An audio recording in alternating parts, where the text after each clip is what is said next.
di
Kristus yang ditinggikan di dalam seluruh hidup kami. Dan ketika firman Allah dinyatakan, diberitakan bagi kami, tetap nama Kristus yang akan disanjung dan ditinggikan. Karenanya kuasailah hati dan pikiran kami, bentuklah kami, bimbing dan urapilah kami bersama, sehingga kami semakin bertumbuh berbuah bagi kemuliaan nama Tuhan. Kami siap untuk diberkati oleh firman-Mu di dalam dan demi nama Yesus. Setiap kita yang siap diberkati bersama katakan amin. Silakan duduk Bapak Ibu saudara sekalian. Salam. Baik, puji Tuhan.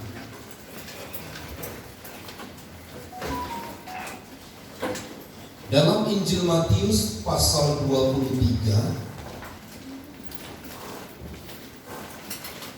Injil Matius pasal 23 ayat yang ke-25, ayat yang ke-15. Matius 23 ayat yang ke-15. Mari kita baca bersama ayat ini dengan suara yang keras, sehingga kita bisa memahami dengan baik ayat ini. 2, 3. Celakalah kamu, hai ahli-ahli Taurat dan orang-orang Farisi, hai kamu orang-orang munafik, sebab kamu mengarungi lautan dan menjelajah daratan untuk mentobatkan satu orang saja menjadi penganut agamamu, dan sesudah ia bertobat, kamu menjadikan dia orang neraka yang 2 kali lebih jahat daripada kamu sendiri. Puji Tuhan. Satu bagian firman Tuhan yang kembali kita dengar dari ayat 15 pada Matius pasal 23 ini adalah kembali alat atau sarana untuk mengkoreksi para pemimpin-pemimpin agama. Tetapi sesungguhnya ayat ini tidak hanya eksklusif bagi mereka, tetapi juga bagi setiap orang yang percaya kepada Tuhan. Karena bagaimanapun Anda dan saya adalah pemimpin-pemimpin. Pemimpin di dalam keluarga, pemimpin di dalam pekerjaan, semua kita adalah pemimpin-pemimpin. Karenanya sebagai seorang pemimpin kita perlu memperhatikan ayat ini dengan baik. Sebab apa Bapak Ibu Saudara, seorang pemimpin itu tidak hanya sekedar bicara soal status. Anda dan saya pemimpin. Tetapi seorang pemimpin itu juga bicara tentang keteladanan. Beberapa hari ini, kalau Bapak Ibu Saudara aktif di berita media sosial, maka kita akan dipertontonkan dengan sesuatu yang mengenaskan, sesuatu yang menurut saya tidaklah patut untuk ditiru,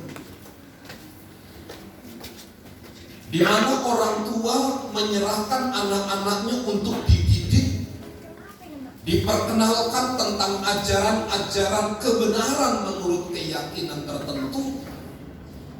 Justru anak-anak yang dididik itu yang diserahkan oleh orang tua menjadi sasaran bagi pemimpin agama itu.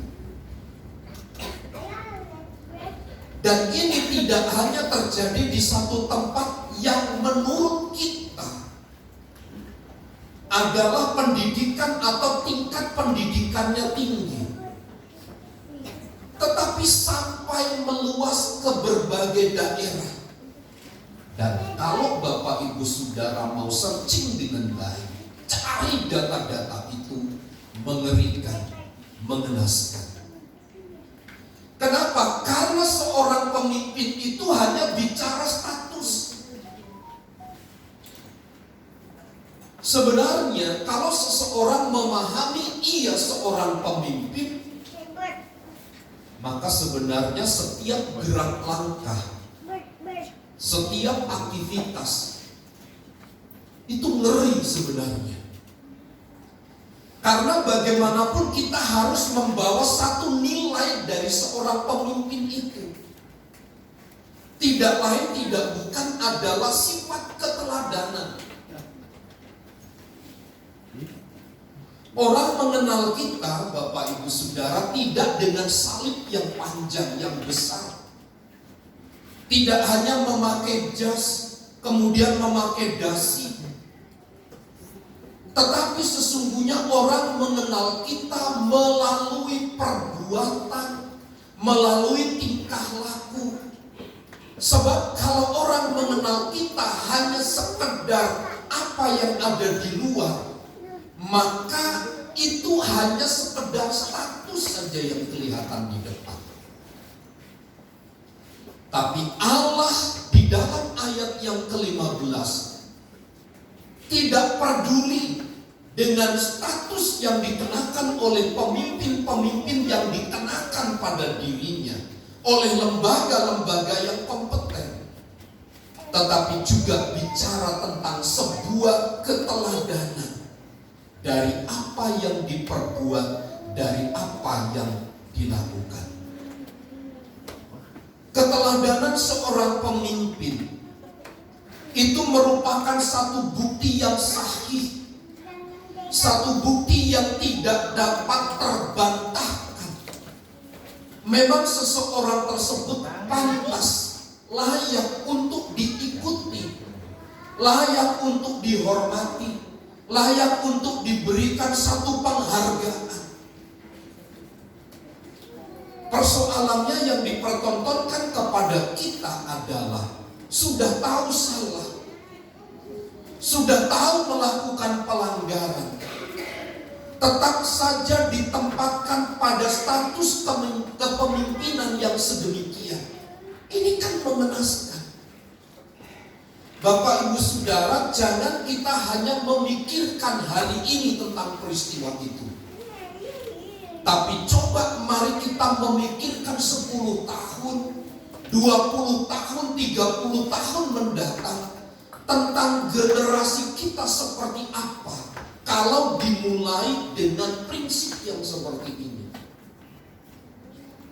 Saya tidak bicara politik, tapi kita mendengarkan berita hari ini Kemenkumham membela orang yang sudah dinyatakan tersangka. Saya secara pribadi sah-sah saja, karena dia juga punya legalitas yang seperti itu. Tetapi kita tidak boleh tutup mata untuk memikirkan efek samping dari hukum yang diperbuat itu. Seolah-olah begini, kita melakukan kejahatan, dibebaskan begitu saja. Kelihatannya sederhana, Bapak Ibu Saudara. Tapi tahukah efek samping dari perbuatan itu ke depan? Orang akan dilegalkan untuk melakukan satu kejahatan tertentu. Ini kan bahaya. Lihat para pemimpin-pemimpin agama, orang-orang Farisi, ahli-ahli Taurat menyandang identitas itu. Mereka memang orang-orang yang layak untuk dihormati. Tetapi justru orang-orang yang layak dihormati itu, tanda kutip, mereka adalah orang-orang yang sebenarnya tidak layak juga untuk dihormati. Kenapa? Karena kepemimpinan, status yang mereka kenakan hanya sekedar status, tulisan saja. Dan ini sesuatu yang mengerikan menurut saya. Jikalau kita bisa membaca, jikalau kita bisa menilai apa yang kemudian ini tertanam, berkelanjutan sifatnya, mengerikan. Orang-orang Farisi, ahli-ahli Taurat itu adalah disebut sebagai orang yang munafik. Itu kritikan Tuhan Yesus di dalam ayat yang ke-15. Betul, mereka adalah orang-orang yang bekerja keras dengan luar biasa. Lihat ayat yang ke-15, sebab kamu mengarungi lautan, Kamu menjelajah daratan. Lihat Bapak Ibu Saudara, untuk seorang yang mau menjadi pengikut mereka, dijelaskan mereka mengarungi lautan, menjelajah daratan. Ini kan satu pernyataan, mengarungi lautan, menjelajah daratan, kan usaha dengan begitu giat. Sebuah usaha dengan begitu gigih. Dan kita tidak bisa menutup mata, Bapak Ibu Saudara, terhadap orang-orang yang seperti ini. Mereka begitu giat. Mereka tidak memperhitungkan seberapa banyak yang mereka keluarkan. Mereka tidak memperhitungkan budget yang harus mereka keluarkan untuk mendapatkan satu orang untuk menjadi pengikut mereka. Dari titik ini kita belajar, ini sesuatu yang baik, sesuatu yang dasar, sebuah usaha yang tidak pernah berhenti oleh karena sesuatu hal. Saya ingat Ibu Gembala, setiap pagi kami olahraga berdua dengan beberapa orang. Ibu Gembala selalu bilang kalau ada orang curhat cerita ke kami dalam perjalanan itu, Ibu Gembala selalu bilang begini, mau didoakan. Beberapa kali saya dengar, enggak mau, saya enggak mau didoakan. Seminggu, 2 minggu, enggak lewat sini olahraganya. Setelah pendekatan, dia jalan lagi. Tapi sampai hari ini belum terbuka. Tapi saya lihat kegigihan itulah Bapak Ibu Saudara yang harus dipertahankan sedemikian rupa, dan itu sesuatu yang baik. Seorang pengusaha yang berhasil bukan karena dia punya modal yang besar, bukan karena dia memiliki persiapan yang begitu besar, tidak. Tetapi tergantung seberapa kegigihannya di dalam beraktivitas, berusaha melakukan bisnis itu. Sebab meskipun kecil, tetapi jika itu dalam kuantitas yang besar, tentu pada akhirnya akan disebut sebagai orang-orang yang berhasil. Nah, orang-orang munafik, orang-orang Farisi, ahli-ahli Taurat itu mengenakan prinsip itu. Mengarungi lautan, menjelajah daratan tidak menjadi persoalan baginya. Yang penting apa?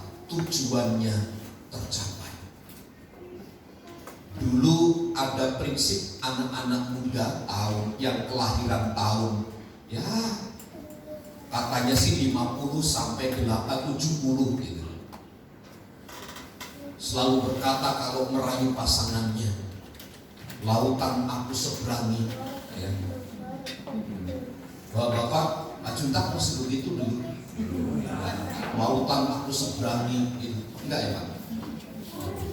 Bapak lahir tahun berapa sih Pak?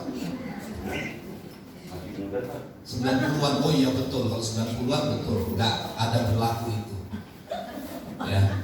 Tapi tahun 70-an seperti saya, lautan aku seberangi, petir aku jalani.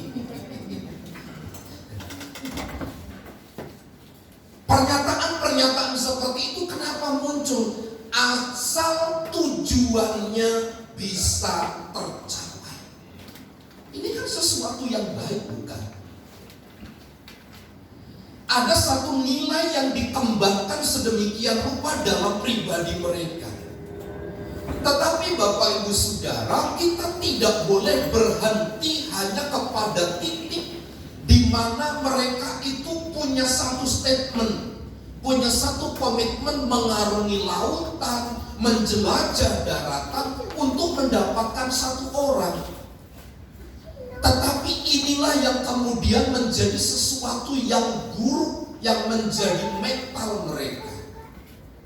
Sesudah ia bertobat, kamu menjadikan dia orang neraka yang 2 kali lebih jahat daripada kamu sendiri. Ini yang menjadi catatan buruk kritik Tuhan Yesus terhadap praktek-praktek keagamaan mereka. Mereka sesungguhnya pribadi yang tidak tulus. Mereka adalah pribadi-pribadi yang manipulatif. Pada masa itu, pada kala itu, mereka adalah orang-orang yang munafik. Mereka adalah pemain-pemain sandiwara. Mereka adalah punya pribadi yang ganda antara apa yang di dalam dan yang di luar. Itu tidak sesuai. Dan inilah yang dikritik oleh Tuhan Yesus. Lihat Bapak Ibu Saudara, ada satu rangkaian cerita di dalam ayat yang ke-15 ini. Bagaimana usaha orang-orang Farisi dan ahli-ahli Taurat dengan kegigihan yang luar biasa ini. Tetapi ada satu yang ia lakukan tidak sesuai dengan harapan. Apa itu? Mereka belajar atau mengerjakan sesuatu dengan tidak tulus. Ada udang di balik batu.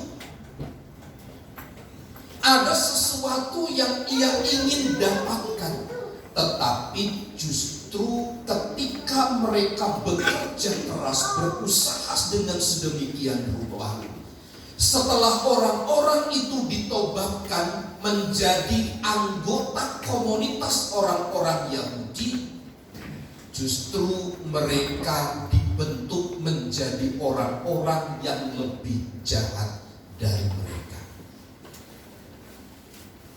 Apa yang mereka kerjakan menurut firman Tuhan, menurut kritikan Tuhan Yesus ini adalah sesuatu yang kemudian tidak sesuai dengan harapan. Kalau kita belajar dari ayat ini, memang gampang Bapak Ibu Saudara untuk merekrut, gampang untuk membawa seseorang untuk melakukan sesuatu seperti apa yang kita kehendaki. Persoalannya adalah bukan kepada apa yang kita kehendaki, tapi orientasinya adalah bagaimana orang itu dibawa kepada sebuah kebenaran. Sebab apa? Ketika orang Farisi dan ahli-ahli Taurat mendapatkan mereka ini, justru mereka dibawa ke dalam area yang berbeda.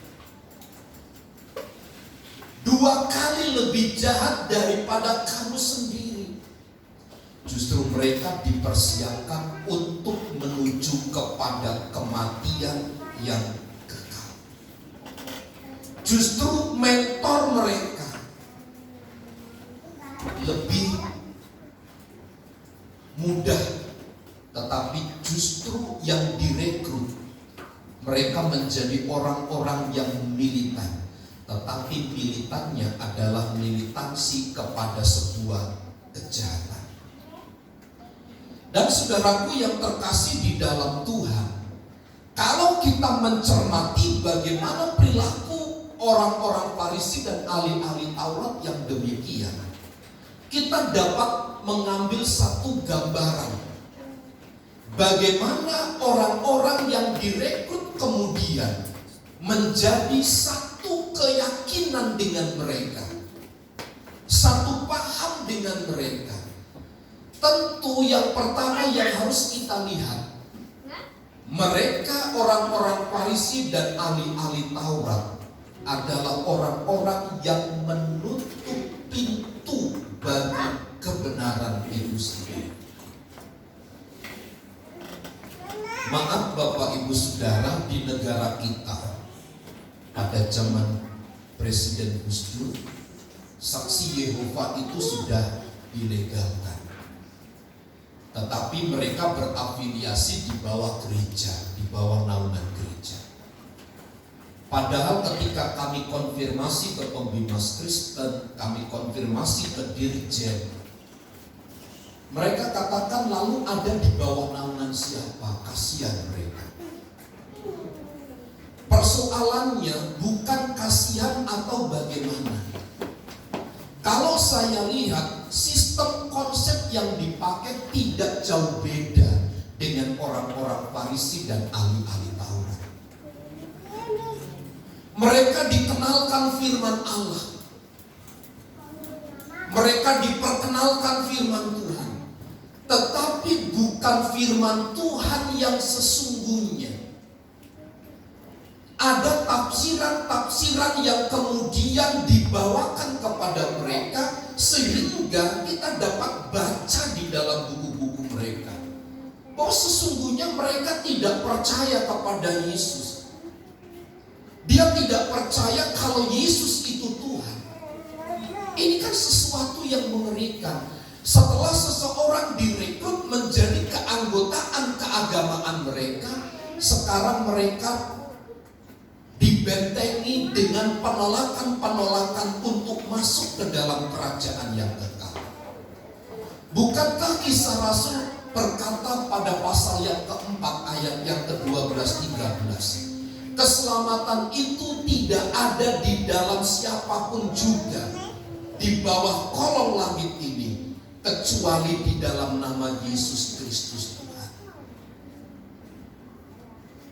Persoalannya adalah betul memang ada usaha yang giat, ada jerih lelah yang dikerjakan, tapi jangan berhenti pada hal itu. Dibawa kemana seseorang itu, ini menjadi sesuatu yang sangat penting untuk kita perhatikan. Saudaraku, melihat apa yang dikatakan oleh Tuhan Yesus dalam kritikannya kepada orang-orang yang munafik ini, sesungguhnya mereka adalah orang-orang yang layak untuk mendapatkan penghukuman lebih daripada orang-orang yang direkrut. Lihat Bapak Ibu Saudara, ada akibat fatal yang begitu tidak memberikan efek jerah kepada orang-orang Farisi itu. Padahal Tuhan Yesus sudah berkata, akibat dari apa yang engkau lakukan ada 2 kali lipat hukuman yang akan engkau tanggung. Tapi meskipun demikian, itu tidak menjadi satu persoalan bagi mereka. Sungguh sesuatu yang luar biasa. Orang-orang yang berdiri di atas penyesatan-penyesatan tidak menyadari kalau apa yang disampaikan itu adalah penyesatan. Kenapa Bapak Ibu Saudara? Mungkin karena tidak mengerti. Mungkin karena sebuah kesalahan. Saya kemarin mengunjungi seorang hamba Tuhan yang kena sakit kanker prostat di daerah Semanggi. Saya dengan keluarga pergi ke sana karena memang jalan itu bukan jarang ya, tidak pernah kami lalui, Seharusnya Kuala Tol Semanggi itu sudah langsung sampai gitu. Harusnya sudah langsung sampai, pelan-pelan gitu sampai di depannya. Tapi karena kami hanya mengandalkan Google Map, akhirnya kami harus diputar. Diputar itu cukup lumayan jauh. Dari sini balik lagi muter, baru sampai di tempat. Coba kalau saya mengerti dengan baik daerah itu, pasti tidak membutuhkan, tidak membuang energi, tidak membuang biaya, tidak membuang waktu, karena saya tahu persis di situ tempatnya. Tapi karena saya tidak tahu, maka itu menjadi satu halangan tersendiri bagi kami. Walau pada akhirnya kami sampai juga di tempat tujuan. Tapi Bapak Ibu Saudara tahukah, kalau konsep seperti apa yang saya pahami, yang saya lakukan ini, kalau ini menjadi konsep beragama,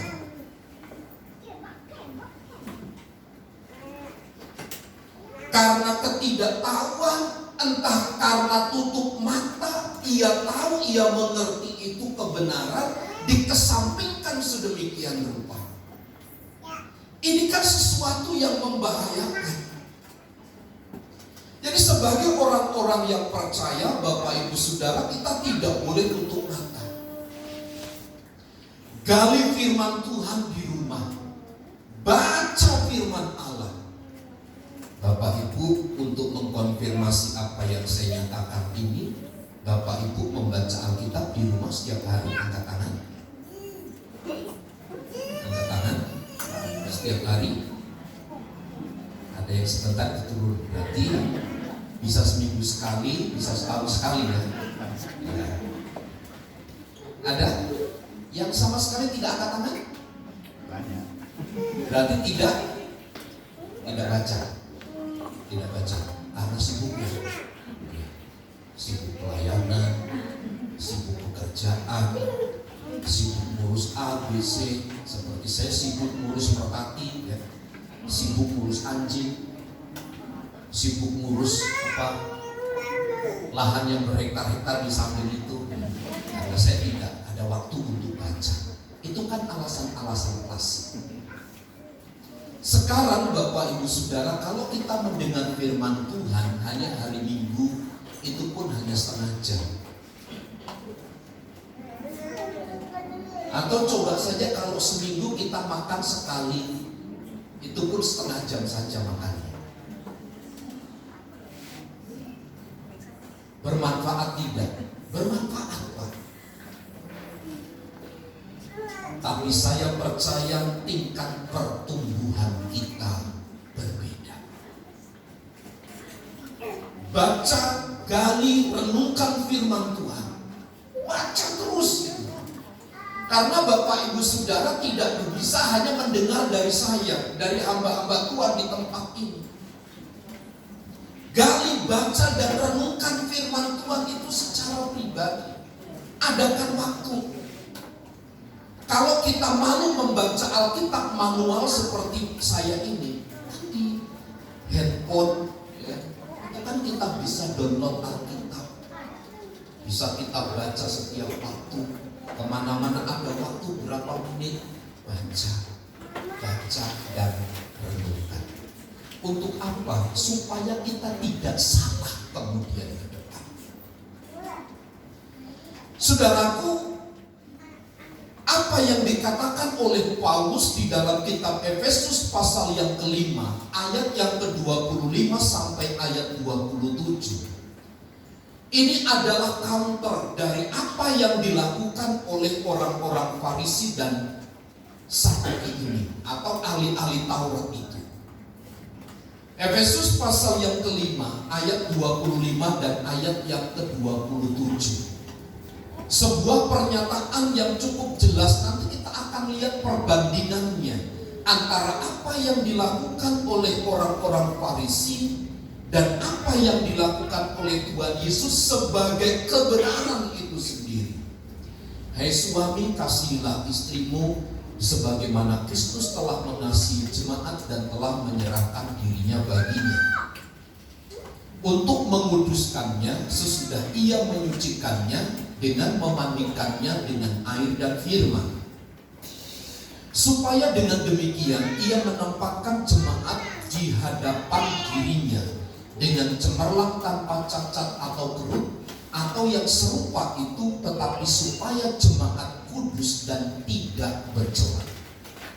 Ahli-ahli Taurat dan orang-orang Farisi merekrut orang-orang yang tidak percaya untuk menjadi keanggotaan keagamaan mereka, masuk di dalam komunitas mereka, agar mereka menjadi sesat.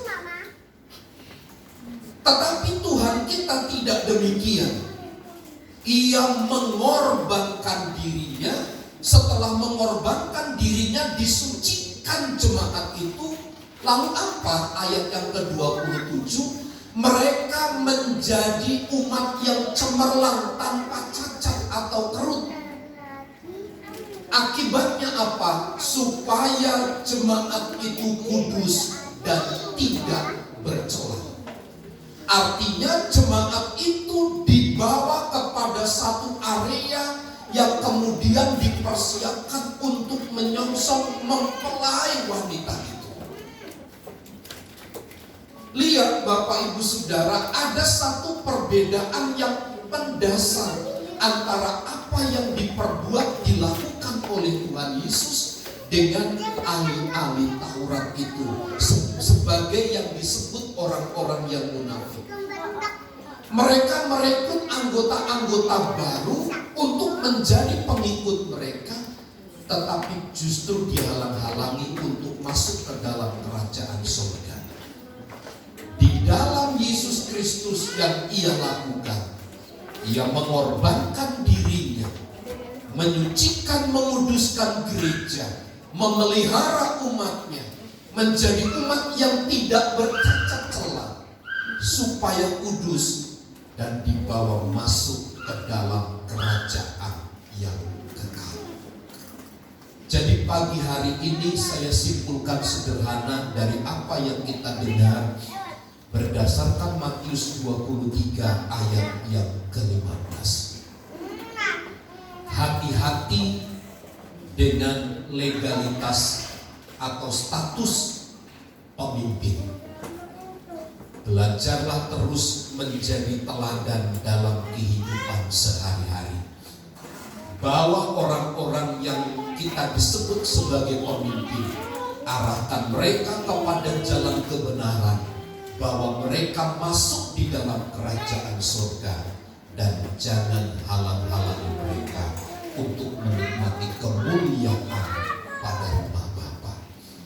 Tuhan Yesus. Pelayan musik saya mengundang maju ke depan.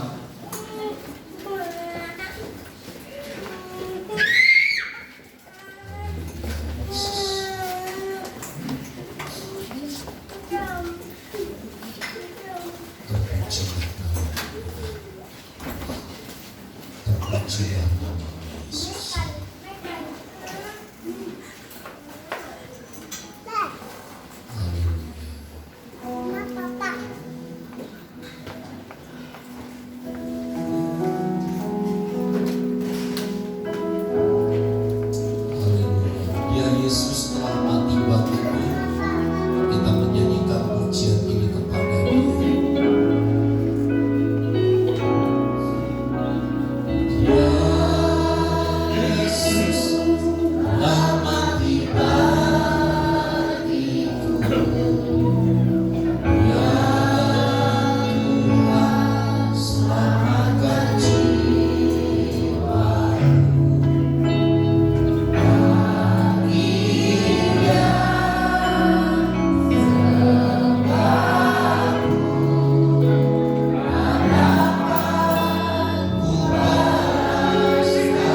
yang layak untuk menerima hukuman. Tetapi oleh karena kasih karunia-Mu yang besar yang Kau curahkan bagi kami, Engkau perlayakan kami untuk menikmati kehidupan yang baik. Engkau perkenankan kami untuk menikmati sebuah kehidupan yang ada di dalam rencana-Mu. Sehingga kami ada hari ini pun hanya oleh karena pengorbanan-Mu di kayu salib yang mempersiapkan kami untuk masuk di dalam kerajaan yang kekal. Pagi hari ini Tuhan, kami akan melakukan perjamuan yang kudus. Mari sadarkan dan ingatkan kami tentang posisi, tentang kedudukan, tentang status kami.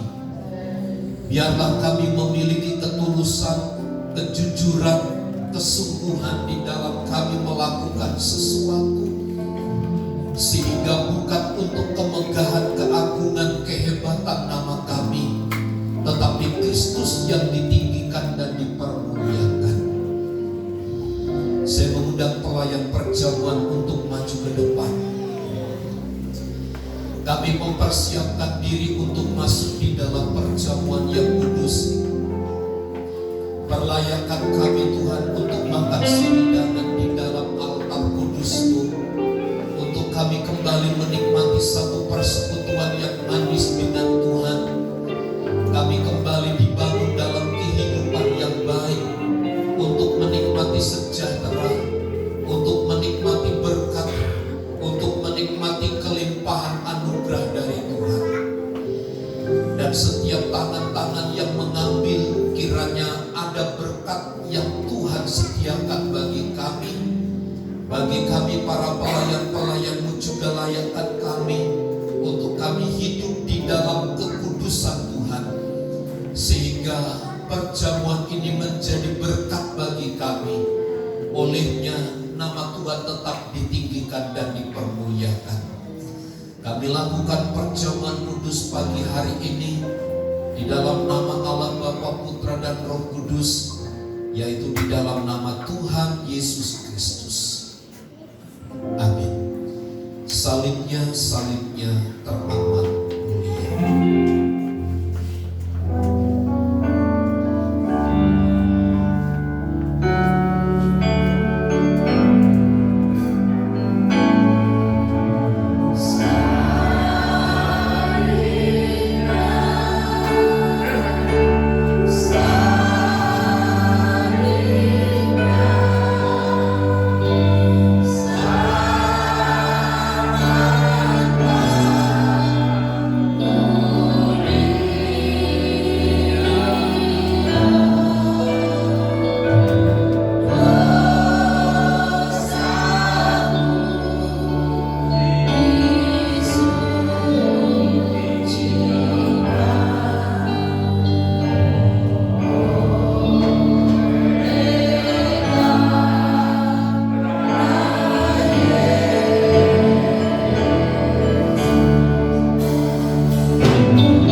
mati di kayu salib untuk menebus segala pelanggaran dan kesalahan kita.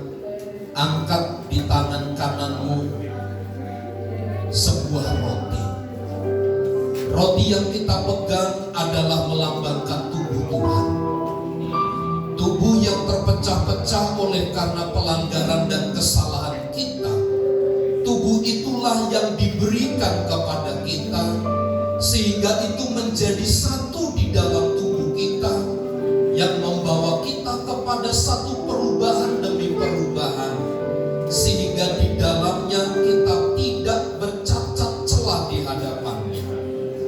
Sebab apa yang telah kuteruskan kepadamu telah aku terima dari Tuhan, yaitu bahwa Tuhan Yesus pada malam waktu ia diserahkan mengambil roti, dan sesudah itu ia mengucap syukur atasnya.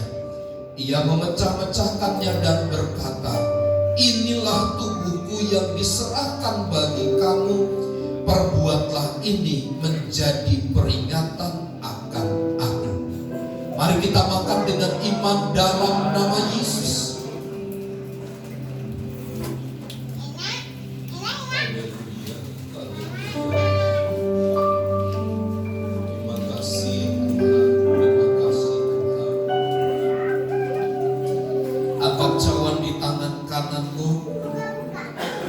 Cawan yang berisi air anggur adalah melambangkan darah Tuhan. Darah yang keluar dari tubuh oleh sebab berat dan aniaya. Darah itulah yang dialirkan di dalam tubuh kita, agar kita mengalami penyucian dan pengudusan, sehingga kita menjadi umat yang layak di hadapannya. Dengan demikian juga ia mengambil cawan. Sesudah makan lalu ia berkata, "Cawan ini adalah perjanjian baru yang dimeteraikan oleh darahku. Perbuatlah ini setiap kali kamu meminumnya, menjadi peringatan akan aku. Sebab setiap kali kamu makan roti dan minum cawan ini, kamu memberitakan kematian Tuhan sampai ia datang." Mari kita minum dengan iman dalam nama Yesus.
yang mati di atas kayu salib. Engkau yang telah turun ke dalam dunia, yang hadir di dalam seluruh kehidupan kami. Engkau yang menguduskan kami, Engkau yang menyucikan kami, Engkau yang mempersiapkan kami menjadi umat-umat yang layak untuk masuk di dalam kerajaan surga. Pagi hari ini kami bersyukur buat anugerah-Mu, kami bersyukur buat kebaikan dari Tuhan. Karenanya biarlah perjamuan kudus ini membawa kami kepada satu level kehidupan yang lebih baik dari hari ke hari. Kami semakin mengalami kualitas-kualitas yang berbeda dari hari ke hari. Dan Tuhan kuatkan, teguhkan, mampukan kami untuk kami berjalan sesuai dengan kehendak dan rencana-Mu. Kami menyadari ada banyak kelemahan-kelemahan dan kekurangan kami. Kami yang sedang lemah, kami yang sedang sakit, kami taruh kepercayaan dan iman kami kepada Tuhan bahwa kami telah mengalami kesembuhan dalam nama Yesus. Kami yang lemah Tuhan sudah kuatkan dalam nama Yesus. Kami yang sedang mengalami masalah, kami yang mengalami kesulitan, ada jalan keluar, ada solusi dari Allah yang Kau berikan bagi kami. Biarlah perjamuan kudus pagi hari ini membawa satu penyingkapan rahasia baru di dalam hidup kami. Hidup kami semakin baik dari hari ke hari. Berkati setiap kami, berkati jemaat-jemaat-Mu, berkati kami umat-Mu sekalian. Bumbui berkat di atasnya, sehingga kami semakin bertumbuh lagi untuk memuliakan nama Tuhan. Kami terima firman-Mu dan perjamuan kudus pagi hari ini di dalam nama Tuhan Yesus. Setiap kita yang percaya bersama katakan amin.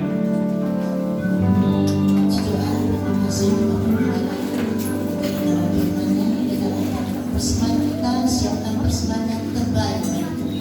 Kita kembali bersatu di dalam Tuhan. Terima kasih Bapak yang lain yang Tuhan berkatkan supaya daripada benar firman-Mu Tuhan. Berkati kami semua jemaat di tempat ini. Sebentar kami akan memberikan persembahan kami Tuhan. Berkati setiap tangan-tangan yang tidak bisa memberikan Tuhan, sehingga lain waktu bisa memberikan yang terbaik dan hormat dan muliakan. Terima kasih Bapak, terima kasih Yesus. Biarlah hanya kehendak-Mu yang terjadi dalam kehidupan kami. Di dalam nama-Mu kami berdoa dan mengucap syukur. Haleluya. Amin.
jalan ya. Bapak Edi Paulus tanggal 29 Juni. Sudah Pak? Kemarin sudah makan kita. Ya, Tuhan berkati, selamat ulang tahun Bapak Edi Paulus. Kemudian diucapkan selamat atas pelantikan pengambilan sumpah Bapak Harmonanan Simanjuntak, sarjana hukum. Amin. Jadi beliau punya legalitas untuk mendampingi Bapak Ibu Saudara di pengadilan ketika Bapak Ibu Saudara bermasalah dengan hukum, karena bukan karena kita melakukan pelanggaran hukum, tapi jika kita ada masalah hukum, jadi Bapak Harmonanan Simanjuntak bisa mendampingi. Beliau sudah punya legalitas itu. Amin. Ini doa saya Bapak Ibu Saudara jangan sampai terkena dampak hukum ya. Tapi doa Pak Juntak ya, semoga jemaat sini banyak yang kena gitu kan. Ini kan doa kita bertentangan sama beliau. Saya berdoa Tuhan supaya jemaat Tuhan di tempat ini jangan terkena dampak hukum. Setelah Pak Juntak dilantik, doa Pak Juntak sekarang bertentangan dengan saya. Tidak ya Pak ya? Tuhan berkati Bapak, sukses selalu ya. Selamat atas pernikahan Saudari Tiarnida Pasaribu dengan suami. Ada ya? Ada ya. Selamat dengan keluarga baru. Ada yang bertahu dia? Pak, Bu, tolong berdiri sebentar. Nah, Tuhan berkati, sukses pernikahannya, sukses rumah tangganya. Tuhan berkati. Silakan duduk kembali. Ya. Menjadi keluarga sakinah, mawaddah dan warahmah. Tuhan berkati. Kemudian nikahkah bisa menghubungi Ibu Simanjuntak, kemudian retret menghubungi Ibu Edi Paulus, kemudian pembelian tempat ibadah bisa menghubungi Ibu Lili, kemudian janji iman Natal Saudari Yesika dan Yola. Anak-anak muda di depan seperti minggu kemarin saya sampaikan, mereka sedang mencari dana ya. Di depan itu masih ada keripik singkong.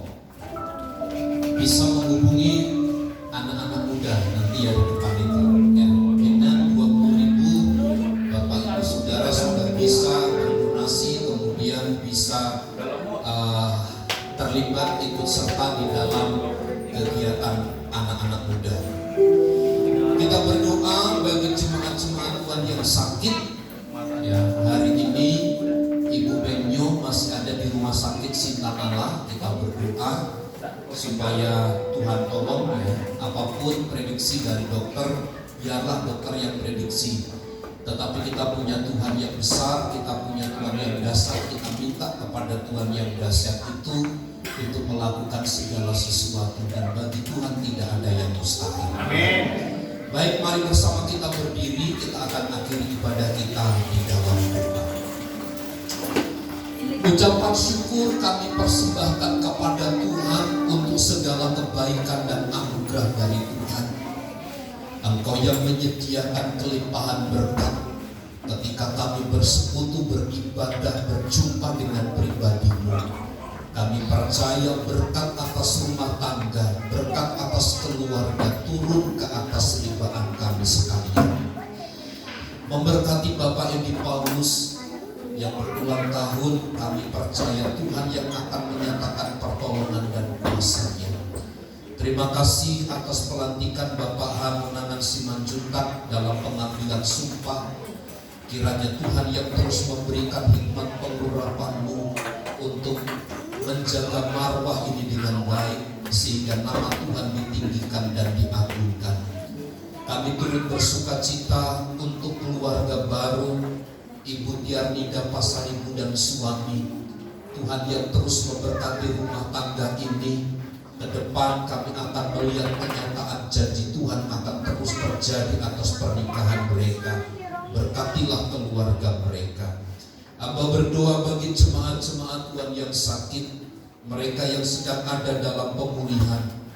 Hamba berdoa bagi Ibu Benyo yang ada di rumah sakit Sintanala hari ini. Hamba mohon anugerah dan kemurahan Tuhan. Tidak ada yang mustahil bagi Engkau Tuhan untuk melakukan sesuatu. Karenanya bekerjalah menurut kuasa dan mujizat-Mu dalam nama Yesus.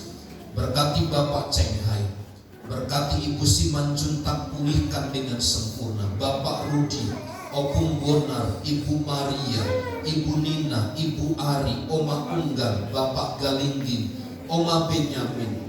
Nama-nama yang setiap kali kami sebutkan di hadapan Tuhan, mereka membutuhkan pertolongan Tuhan. Karenanya Engkau hadir dalam hidup mereka. Kiranya kuasa Allah yang nyata sempurna atas perjalanan, atas kelemahan tubuh mereka. Hamba berdoa bagi Mama Cleo, bagi Ibu Agnes.